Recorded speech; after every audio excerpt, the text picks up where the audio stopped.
हाफिज गुलाम सलवार मुस्लिम personal law board की तरफ से हमारे साथ इस चर्चा में शामिल हैं। हाफिज साहब, आपसे मैं जानना चाहूंगा, मेरे दो सवाल है आपसे। एक तो असम जो कार्रवाई कर रही है उसको लेकर मुस्लिम पर्सनल लॉ बोर्ड क्या सोचता है, क्योंकि बाल विवाह हो रहे हैं देश में, कुप्रथा, इसका अंत होना चाहिए। कार्रवाई का आप स्वागत करते हैं या फिर कुछ और दूसरा, समान नागरिक संहिता को लेकर आपकी सोच क्या है?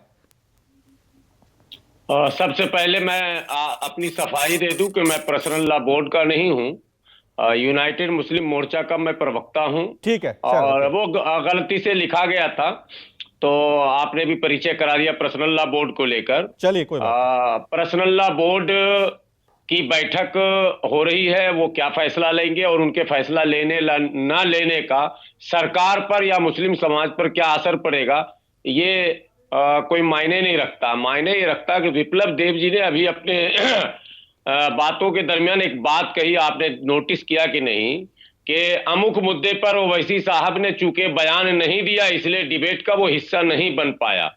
आज हो क्या रहा, पूरे देश में नॉन इशू को इशू बनाकर और ओवैसी साहब को या कुछ कथित तौर पर मुस्लिम लीडरों को सामने लाकर पोलराइज करने की कोशिश जो Bharatiya Janata party and company कर रही है, जिसकी वजह से असल मुद्दे पीछे छूटते चले जा रहे हैं और लगातार छूटते चले जा रहे हैं। सवाल यह पैदा होता है कि जब ऑलरेडी कानून है, हिंदुओं, मुस्लिमों, सिखों, ईसाइयों, आस्तिकों, नास्तिकों, सबको कानून का पालन करना है। देश कानून से चलेगा, किसी मौलवी या पंडित से तो चलेगा नहीं। क्या कोई शरिया या क्या कहते हैं मनुस्मृति तो है नहीं, यहाँ संविधान है। और संविधान में जब प्रावधान है कि अमुक बच्चों की उम्र ये रहेगी, बच्चियों की उम्र ये रहेगी, तो सबों को पालन करना चाहिए। जो सामाजिक संगठन है या धार्मिक संगठन है, उनका कर्तव्य बनता है, नैतिक भी, धार्मिक भी और संवैधानिक भी, कि वो अपने समाज के बीच जाकर उनको अवेयर करें कि आपकी शादी की उम्र ये तय है। काजी कितने अनपढ़ हैं, जिस समाज का काजी अनपढ़ होगा कि वो 14 साल से भी कम उम्र की बच्ची का निकाह पढ़ा देगा, उस समाज की क्या हालत होगी। ये सवाल तो पर्सनल लॉ बोर्ड से मैं पूछ रहा हूं कि आपने सिर्फ मोदी का विरोध सीखा है, वो भी फर्जी विरोध आप करते हैं पोलराइज करने के लिए। आपने सिर्फ जो है भाजपा और आरएसएस का हौवा खड़ा किया है, समाज में तो काम किया नहीं आपने। अगर समाज में आप काम किए होते तो आज जो मैंने अभी आपके शो से पहले हेमंत विश्व शर्मा जी का बयान था कि जो बिलो 14 थे उनके लिए अलग और जो फला है उनके लिए अलग, इसका मतलब 14 से कम उम्र की भी शादियां हुई है, तभी तो उनकी भी गिरफ्तारी हुई है। ये कितना दुर्भाग्य है इस देश का कि सामाजिक कार्यकर्ता, धार्मिक धर्मगुरु और धार्मिक कार्यकर्ता बातें तो बड़ी बड़ी कर रहे हैं, सरकार उखाड़ दूंगा, गिरा दूंगा, देश विरोधी है, समाज विरोधी, लेकिन आपने क्या किया वो तो आप पेश ही नहीं कर पा रहे।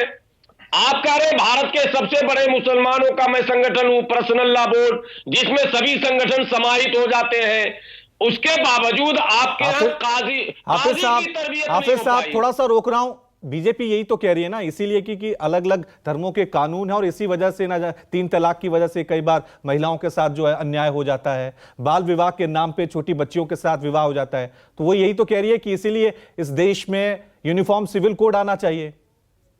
नहीं, यूनिफॉर्म सिविल कोड तो आना चाहिए, ये कौन विरोध कर रहा? विरोध ये करवाते हैं ना। यूनिफॉर्म सिविल कोड मुसलमानों के खिलाफ नहीं है, आदिवासियों के खिलाफ है, दलितों के खिलाफ है और भारत के 50% हिंदुओं के खिलाफ है। पहले उनको तो आप सही कर लीजिए, लेकिन इनको लाना नहीं है। जैसे सीए मुसलमानों के खिलाफ नहीं था, मैंने डंके की चोट पर कहा था और आज भी मैं साबित करूंगा देश के एक बड़े चैनल पर। लेकिन इनके लोग, शाहीन बाग में भी इनके लोग थे, भारतीय जनता पार्टी। ठीक है, मैं जवाब ले लेता हूं, उसके बाद फिर मैं कपिल श्रीवास्तव की तरफ चलूंगा। विप्लव जी, क्योंकि सारे सवाल आप पे उठाए गए हैं। यूनिफॉर्म सिविल कोड आप राज्यों में घोषणा कर देते हैं, हिमाचल में, उत्तराखंड में, गुजरात में, लेकिन सेंटर में आप जवाब देते हैं हम नहीं लाएंगे। अगर आपको लाना ही है यूनिफॉर्म सिविल कोड तो केंद्र से इसकी पहल की जाए ना। क्यों आप राज्यों में, चुनावी राज्यों में घोषणा करते हैं और फिर भूल जाते हैं? ये आपका परसेप्शन हो सकता है, हाफिज साहब का अपना अलग ये सुप्रीम कोर्ट में केंद्र सरकार ने जवाब दिया है ना कि हम अभी नहीं लाना चाहते हैं और राज्य में आप घोषणा कर रहे हैं वहां पे। तकरीर में लग जाते हैं। मैं आपके प्रश्न सुन लिया, मैं मेरा उत्तर सुन लिया। ठीक है, सबसे बड़ी बात रवि जी ये है कि देश का संविधान ये कहता है कि इस पर राज्य भी कानून ला सकते हैं। और संविधान में ये भी वर्णित है कि राज्यों को कानून लाने का प्रयास करना चाहिए, क्योंकि हर राज्य की अलग अलग अपनी व्यवस्थाएं हैं, वहां की सामाजिक व्यवस्था अलग है। तो राज्य अगर इस पर कानून लेकर आते हैं तो ज्यादा मुफीद होगा, ज्यादा लोगों के लिए सही होगा। तो राज्य भी अगर अपने अपने राज्यों के हिसाब से कानून लेकर के आते हैं, वहां की परिस्थितियों को ध्यान में रखकर कानून आएगा। कानून ऐसे बंद तो नहीं जाएगा, उस पर डिस्कशन होगा, उस पर कमेटियां बनेंगी। कई राज्यों ने कमेटी बनाई है, तो उसमें दिक्कत क्या है? दिक्कत ये है हाफिज जी, दिक्कत ये है कि केवल कुछ लोगों को मुस्लिम वोट चाहिए और उस वोट को भड़काने का काम, और आपको हिंदू वोट चाहिए सिर्फ उत्तर प्रदेश का। ठीक है विप्लव जी, आपका पॉइंट ले लिया, क्योंकि मेरे पास समय की कमी है, तो मुझे कपिल श्रीवास्तव को भी चर्चा में शामिल करना होगा। नमस्कार, मैं हूं मानक गुप्ता। अगर आपको हमारा ये वीडियो पसंद आया हो तो इसे लाइक और शेयर जरूर करें, और हां, हमें सब्सक्राइब और फॉलो करना ना भूलें, ताकि आप देश और दुनिया की कोई खबर मिस ना करें। तो जुड़े रहिए हमारे साथ और देखते रहिए न्यूज़ 24।